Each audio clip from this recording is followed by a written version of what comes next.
সকাল থেকে কি যে হচ্ছে আমার। I need to go to hospital.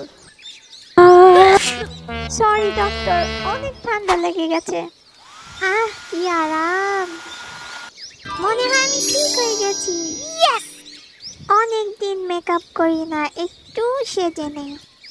পরে না চোখের পলক, টিং, কি তোমার রূপের ঝলক, টিং। আমার মতো যারা কাজল পড়তে পছন্দ করো তারা আমার চ্যানেলকে লাইক করো আর সাবস্ক্রাইব করো। আবার দেখা হবে। Thank you for watching.